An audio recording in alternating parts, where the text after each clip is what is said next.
அனைவருக்கும் வணக்கம். இது உங்கள் விஜயவேந்தன். தமிழக சட்டமன்ற எதிர்க்கட்சித் தலைவர் திரு உதயநிதி ஸ்டாலின் அவர்கள் மீண்டும் ஒருமுறை சனாதன தர்மம் ஒழிக்கப்பட வேண்டும் என்று கூறி சர்ச்சையை ஏற்படுத்தியிருக்கிறார். சனாதன தர்மம் என்றால் என்ன அப்படி என்று கேட்டால் அப்படி ஒன்று ஏதும் இல்லை. அதாவது இதற்கு தொடக்கமும் இல்லை, முடிவும் இல்லை, ஆதியும் இல்லை, அந்தமும் இல்லை என்பதுதான் பொருள் சனாதன தர்மம் என்றார். இந்த நிலப்பரப்பில் உருவாகும் அல்லது பிறக்கும் எந்த ஒரு இயற்கையான உயிரும் எப்படி வாழ வேண்டும், அதற்கான வாழ்வியல் முறைகளை உள்ளடக்கிய ஒரு தொகுப்பு தான் அல்லது விதிதான் சனாதன தர்மம். தர்மம் என்பது இந்து மதத்தை சார்ந்தது அல்ல. அது இமயமலைக்கும் இந்து மகா சமுத்திரத்திற்கும் இடைப்பட்ட ஒரு நிலப்பரப்பை தான் ஹிந்து நிலப்பரப்பு என்று ஒரு காலத்தில் கூறியிருந்தார்கள். அதுபோல நிலப்பரப்பில் வாழ்கின்ற மக்கள் அனைவருமே ஹிந்துக்கள் என்று உலக நாட்டவர்களால் அறியப்படுகிறார்கள். அதற்கு தான் இதற்கு இந்து என்று பெயர் வந்தது.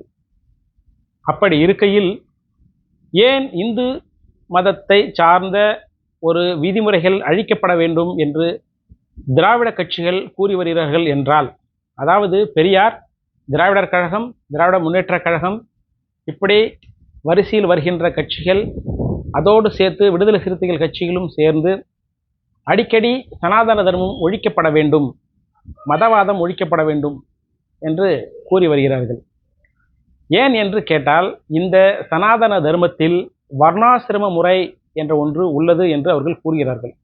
அதாவது ஏற்றத்தாழ்வுகள் இருக்கிறது, ஆதலால் தான் நாங்கள் இந்த மதத்தை நாங்கள் வெறுக்கிறோம், ஒழிக்க வேண்டும் என்று நாங்கள் கூறுகிறோம் என்று அடிக்கடி அவர்கள் கூறுகிறார்கள். அவர்கள் பக்கம் இருந்து பார்த்தால் அப்படி என்ன இவர்கள் கூற வருகிறார்கள் என்று கேட்டால், இந்த மதத்தில் உயர்ந்தவர்கள் தாழ்ந்தவர்கள் அப்படி என்று பிரிக்கப்பட்டு இருக்கிறார்கள், அதனால தான் இதை நாங்கள் வெறுக்கிறோம், இதை நாங்கள் ஒழிக்க போராடுகிறோம் என்கிறார்கள். உயர்ந்த மனிதர்கள் தாழ்ந்த மனிதர்கள் அப்படி என்று யாரும் இல்லை. அந்த காலத்தில் குலத்தொழிலின் அடிப்படையில் இந்த முறை கொண்டு வரப்பட்டது. ஒருவர் போர் தொழில் செய்தால் அவர்கள் வாரிசும் போர் தொழில் செய்வார்கள். ஒருவர் அரசராக இருந்தால் அவர்களும் அரசராக, அவர்களுடைய வாரிசுகளும் அரசராக வருவார்கள். ஒருவர் வணிகத்துறையில் இருந்தால் அவர்கள் வாரிசுகளும் வணிகத்துறையில் இருப்பார்கள். ஒருவர் செருப்பு தொழில் செய்தால் அவர்கள் வாரிசும் செருப்பு தைப்பார்கள். இப்படி அந்த காலத்தில் நடைமுறைகள் இருந்தது. அதனால் அதாவது செய்கின்ற தொழிலை வைத்து அவர்கள் உயர்ந்தவர்கள் தாழ்ந்தவர்கள் என்று ஒரு முறை கொண்டு வந்தார்கள். அதற்கு பெயர் வர்ணாசிரம முறை என்று கூறப்பட்டது இந்த ஹிந்து மதத்தில். அப்படி என்று பார்த்தால் இது மனிதர்களை அவர்கள் பிரிக்கவில்லை, அவர்கள் தொழிலைத்தான் பிரித்தார்கள். இந்த தொழிலை செய்தால் அவர்கள் உயர்ந்தவர்கள், இந்த தொழிலை சேர்ந்தால் அவர்கள் தாழ்ந்தவர்கள் என்று பிரித்தார்களே தவிர அவர்கள் மனிதர்களை தாழ்ந்தவர் உயர்ந்தவர் என்று பிரிக்கவில்லை. இதைத்தான் மீண்டும் மீண்டும் அந்த சனாதன தர்மம் கூறுகிறது, அதாவது இந்து மதம் கூறுகிறது. அப்படி என்று பார்த்தால் கூட தற்பொழுது கலைஞர் கருணாநிதி அவர்கள் முதலமைச்சர் ஆவதற்கு முன்பு அவர் என்ன தொழில் செய்து கொண்டிருந்தார், அவர்களுடைய மூதாதையர்கள் என்ன தொழில் செய்து கொண்டார்கள், இசைவேளாளர்கள் என்று அவர்கள் நினைக்கிறேன். அவர்கள் அந்த தொழிலை செய்திருப்பார்கள். நாளடைவில் அவர் பரிணாம வளர்ச்சி அடைந்து சந்தர்ப்பங்களாலும் சூழ்நிலைகளாலும் அவர் முதலமைச்சராக வருகிறார். அதன் பிறகு அவருடைய வாரிசுகளான திரு மு க ஸ்டாலின் அவர்கள் முதலமைச்சராக வருகிறார். அதன் பிறகு அவருடைய வாரிசுகளான உதயநிதி ஸ்டாலின் அவர்கள் துணை முதல்வராக வருகிறார். அதன் பிறகு அவருடைய பேர குழந்தை அவரும் அடுத்த தலைமுறைக்கு அவர் முதல்வராகவோ இல்லை துணை முதல்வராகவோ அமைச்சராகவோ வரலாம். ஏன் இவர் குடும்பத்தில் இருந்து இவர்கள் தொடர்ந்து ஆட்சி செய்து வருகிறார்கள் என்று கேட்டால், அவருடைய குலத்தொழில், கலைஞர் கருணாநிதியின் குலத்தொழில் என்னது? அரசியல். அந்த அரசியலை தான் பின்பற்றுகிறார்கள் அவருடைய வாரிசுகள். இதற்கு பெயர் தான் சனாதனம். இதற்கு பெயர் தான், இப்படி தான் அவர்கள் வகைப்படுத்தி இருக்கிறார்கள். அப்பொழுது என்ன வகைப்படுத்தி இருக்கிறார்கள்? அவர்கள் என்ன தொழில் செய்தார்களோ அதன் அடிப்படையிலேயே இந்த தர்மம் உருவாக்கப்பட்டதை தவிர மனிதர்களை அல்ல. மனிதர்கள் அனைவருமே சமம். இந்த பூமியில் பிறக்கின்ற அனைத்து உயிரினமே சமமானது. இயற்கையின்பால் உருவாக்கப்பட்ட அனைத்து உயிருமே இந்த பூமியில் சமமானது. இதில் ஏற்றத்தாழ்வுகள் கிடையாது. ஆனால் அவர்கள் செய்கின்ற தொழிலை வைத்து அவர் உயர்ந்தவர் தாழ்ந்தவர் என்று கூறியிருந்தார்கள். ஏன் என்று கேட்டால், ஒரு அரசர் என்றால் யாரு? அவர் அனைத்து மக்களையும், அந்த நிலப்பரப்புகளில் இருக்கிற வாழ்கின்ற அனைத்து மக்களையும் அவர் ரூல் பண்றார், அவர் ஆட்சி செய்கிறார். அதனால் அவர் உயர்ந்தவர் அப்படின்னு யார் சொல்லுறாங்க? அங்க இருக்கிற மக்கள் சொல்றாங்க. ஒருவர் ஒரு தொழில் செய்கிறார், அந்த தொழில் மூலயமாக அவர் குறைந்த அளவே பணம் ஈட்டுகிறார், அதனால் அவர் தாழ்ந்தவர். இது எதன் அடிப்படையில் அவர்கள் தாழ்ந்தவர் சொல்றாங்க? பணத்தின் அடிப்படையில், பிறப்பின் அடிப்படையில் அல்ல, பணத்தின் அடிப்படையில். நீங்கள் அதிகமாக பணம் வைத்திருந்தால், நீங்கள் அதிகமாக அதிகாரம் வைத்திருந்தால் நீங்கள் உயர்ந்தவர்கள். பிறப்பின் அடிப்படையில் அல்ல.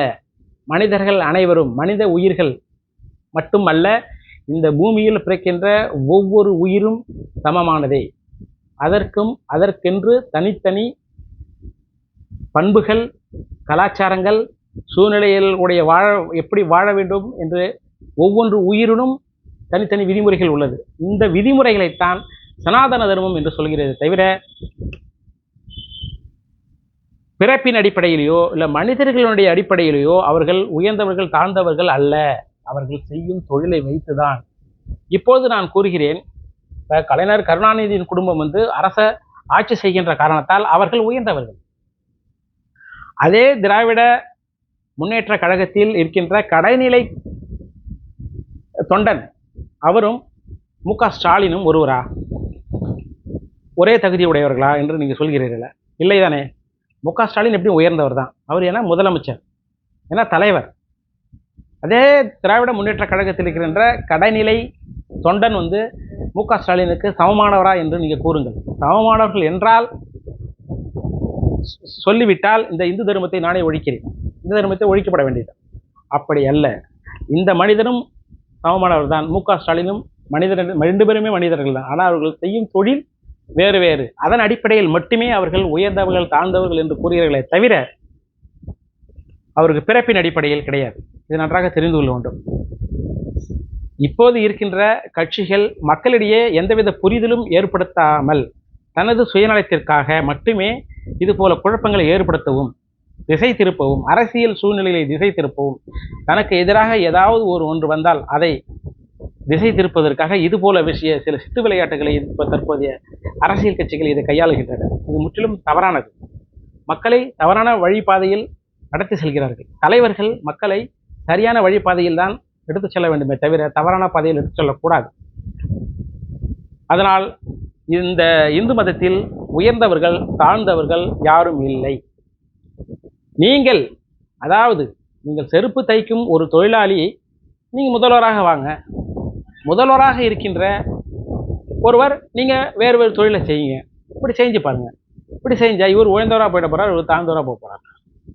ஒன்றுமே இல்லை. அதில் பணத்தின் அடிப்படையிலும் செய்கின்ற தொழிலும் அடிப்படையை வைத்து உயர்ந்தவர் தாழ்ந்தவர் என்று சொல்கிறார்களே தவிர மனித பிறவியின் அடிப்படையில் அவர்கள் உயர்ந்தவர்கள் தாழ்ந்தவர்கள் கிடையாது. அனைவருமே சமம். பிரிவுகள் என்பது அனைத்து இடத்திலுமே இருக்கிறது. நம் உடலை எடுத்துக்கொண்டால் தலைப்பகுதி, உடல் பகுதி, கால் பகுதி என்று பிரிக்கிறோம்.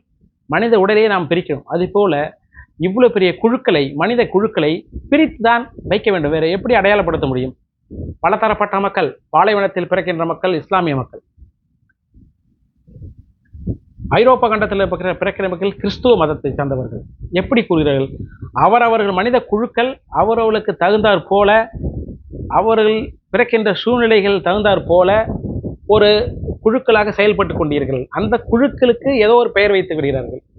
அது அதற்கு மதம் என்று பூசுகிறார்கள். கிறிஸ்துவ மதம் சிலுவை அணிய வேண்டும், இஸ்லாம் புல்லா அணிய வேண்டும், இந்து மதம் பட்டை அணிய வேண்டும், நாமம் அணிய வேண்டும் என்று ஒவ்வொரு குழுக்களும் தனக்கு தகுந்தாற் போல அவர்கள் நடைமுறைகளையும் விதிகளையும் ஏற்படுத்தி இருக்கிறார்களே தவிர இந்த உலகத்தில் எந்த ஒரு உயிரும் தாழ்ந்தது கிடையாது, எந்த ஒரு உயிரும் உயர்ந்தது கிடையாது. அதனால் இதுபோல தேவையற்ற சர்ச்சைகளை ஏற்படுத்துவது தேவையற்றது. தமிழ்நாட்டு வளர்ச்சி பாதைக்கு என்ன செய்ய வேண்டுமோ அதை செய்து கொடுக்கிறது தான் நமக்கு ஒரு நல்ல தலைவருக்கு ஒரு அழகு. திசை திருப்ப, தனது தோல்விகளை திசை திருப்பதற்காக சனாதனம் ஒழிக்கப்பட வேண்டும் கூறிவிட்டால் அனைவரும் இந்து மதத்தை குழுக்களை சேர்ந்தவர்கள்லாம் உங்களுக்கு எதிராக எங்கேயாவது சண்டை போடுவாங்க, நீங்கள் அவருக்கு சண்டை போடுவாங்க. இப்போ முக்கியமான விஷயங்கள் மறந்து போயிடும். அதனால் சனாதன தர்மம் என்பது அது ஒரு வாழ்வியல் விதிமுறை. அது எந்த மதத்தையும் சார்ந்தது அல்ல. அது இஸ்லாம் மதத்துக்கும் சொந்தமானது தான், கிறிஸ்துவ மதத்திற்கும் சொந்தமானது தான், இந்து மதத்திற்கும் சொந்தமானது தான், சீக்கிய மதத்திற்கும் சொந்தமானது தான், புத்த மதத்திற்கும் சொந்தமானது தான்.